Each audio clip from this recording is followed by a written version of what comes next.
just realizing like that this season maybe has a little bit left to it, bro. Dude, we needed one more win. We needed one more win to even have the opportunity to close out by ourselves without worrying about what the Mavs did. And that's why this win right now with 114 to 98 is such a big win, man. Like, we can say it any other way, but the reality is that this team is so young.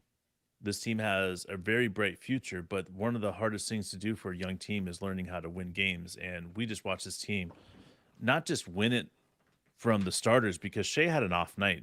22 points is an off night for Shea this season. Our bench, man, our bench scored 50 points, man. 14 from Dario, um, 10 from Lindy Waters, 11 from Isaiah Joe, and 15 from Aaron Wiggins, man. Just a phenomenal night from these guys. Yeah, dude. We had a slow first quarter. We got off to a quick second quarter, built a 10, 15 point lead. But then 3 minutes left in the third quarter, about the second quarter, we just let it go away. Mm. And we had to go back and rebuild the lead. It took all third quarter, took most of the fourth quarter. And then finally, right at the end of the fourth quarter, we extended the lead to 20. We locked up the game. But this idea that, well, the Jazz are resting players, this should be an easy win. There are no easy wins. There are no automatics. So this is another, grinded out type win. Like you said, this could have been a huge game for Shea, but Shea had kind of a pedestrian game for him. A lot of it was because the Jazz were trying to double him early and making other players beat them. We saw a lot of different junk defense looks. Will Hardy had his team locked in, and we got the win. But for the people watching with us live and everybody, there was a lot of anxiety for a win that was 20 points. Yeah, a lot of it was just the ups and downs of a valley in the aspect of recognizing that this team is learning how to roll with the punches. And the Jazz kept on throwing different schemes. They would guard and double down on Shea, forcing us to take threes. And we did a phenomenal job hitting those threes tonight. 15 for 45, 33% isn't necessarily great, but we were shooting around 40% for most of the game. The great things that we did tonight was the offensive rebound. We had 17 offensive rebounds.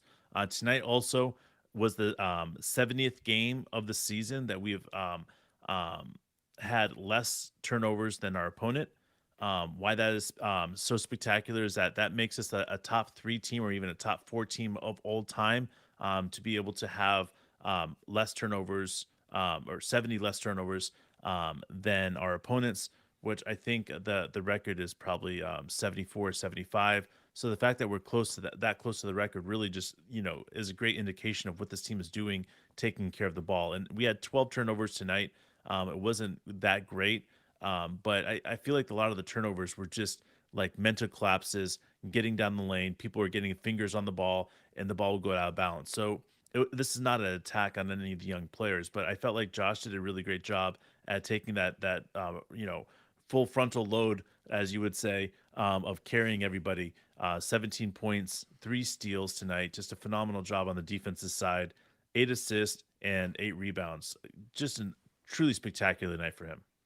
We had 7 guys in double figures. Dario with 20, Giddy with 14, Jay No, no, Will. no.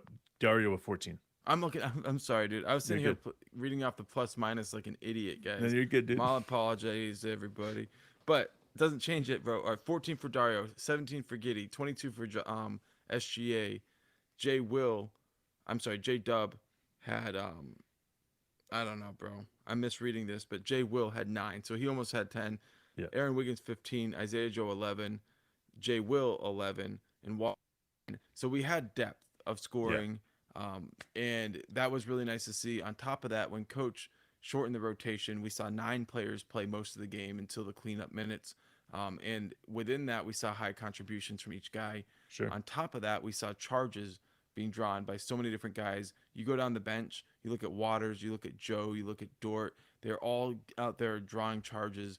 And that's the type of two-way play that we need from everybody all the way down the roster. Yeah, we didn't see Dort in that fourth quarter. I think that was designed. He was playing what I would consider pretty well, 19 points, but he had 6 offensive rebounds, total of, I'm sorry, not 19 points. He had 19 minutes. He had 5 points. He had 8 rebounds. Six of those were offensive.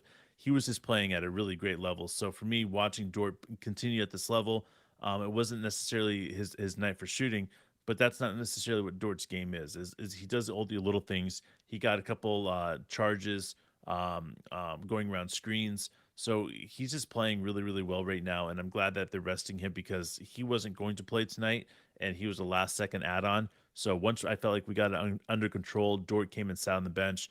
And I hope he's getting the rest that he needs.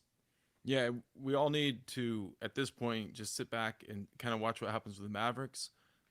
That's really the most important thing. We know we got a game coming up against the Grizzlies, the last game at Paycom for everybody for this regular season. Um, we're hoping to be playing in the play-in game. Once you get into the play-in game, you get a chance to play for another game and then for a whole series. So there's plenty of reasons to be optimistic. The season isn't quite over yet, but the heavy lifting looks like it's done. Now it's on the Mavericks to come out and win the next two. And if they can't get that done, then we're in. If they do get that done, then all we got to do is beat the Grizzlies, who already have locked up their spot. So there's an opportunity for them to rest some people. So you got to love the situation we're in. 81 games into the season, and we're in the driver's seat. It's because we earned it. 39 and 42 guys, and why that is spectacular is the fact is that they thought we were going to lose 17 more games than we have at this point, guys. All right. That right there in itself is the winning combination. We are put ourselves in a position as Oklahoma City Thunder fan and organization to be looking at this team to even have a shot at this. I mean, who would have ever thought when Chet went down that we would have an opportunity for 40 wins? I mean, you guys have been here the whole time. You guys know exactly what we've been saying, and that's why this team is so special. And again, it's why we think that this team is one of the most exciting teams, if not the most exciting team we've ever seen play. Man, it's truly spectacular, man. Yeah, it is. It really is. We've seen some incredible young teams, but when you think about what you heard KD talking about, comparing the team that he arrived with versus what we have now, he's a little jealous. He's a little jealous of the versatility, the length, the defensive ability, and where we are is actually a little bit better as far as overall team. I understand when you look at a player like KD, say, well, we can't replace him. That's fine, but overall, this team is in a great position. We've had incredible years as Thunder fans, and it's about to get ramped up all over again. A level of attention that this city has only seen once before, but it's coming back. It's coming back in a hurry, and Shea is the guy leading us there. Josh, J Dub, Chet are the guys that are going to be there all the way through this. And you go down the list, Coach Degnault, Wiggins, Usman Jang. This team is full of guys that are team players that are going to lead us to the fucking championship, and it starts right here. That's it, man. And we'll be back tomorrow to talk to you guys about more of what we have going on